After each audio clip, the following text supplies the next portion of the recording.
Honored to speak following a musician who speaks with such passion and conviction of his work.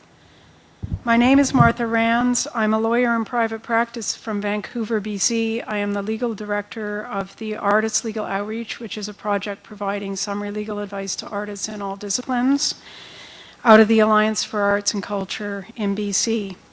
We represent over 350 members from all the disciplines, large, medium, and small, creators and arts organizations. In the past 3 years, we've provided advice and led workshops for artists, several hundred. In the province, the largest per capita number of Canadians who identify as working artists. We ask you to return to Vancouver and hold a town hall in Vancouver before September 13th. We ask you as well to hold a town hall that engages directly with individual creators in all disciplines, dancers, musicians, writers, poets, the many, many thousands and thousands and thousands who are not online, who are sitting in their studios, who don't know that this is going on.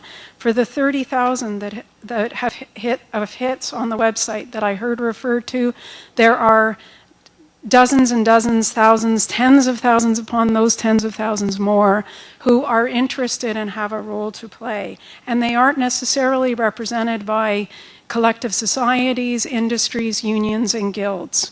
You have yet to hear from the many unrepresented in this country, I would suggest, having reviewed much of what has been written on that website, which is difficult to navigate, note to the technical folks. I would say that copyright is not well understood by the public or artists.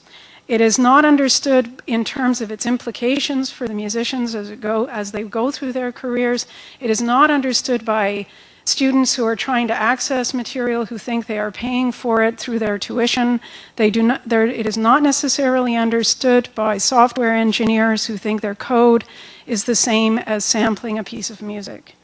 I would suggest that what we need to do, whatever the reforms are, Mr. Minister, we need to put some funding and resources together to ensure that there's public legal education around copyright and what it means. I would suggest, Mr. Minister, that those funds be directed to arts and culture organizations on the grassroots level locally. So in Vancouver, in Winnipeg, in the Northwest Territories, in Nunavut, so that Indigenous artists can have a role to play in how they understand copyright and what it means.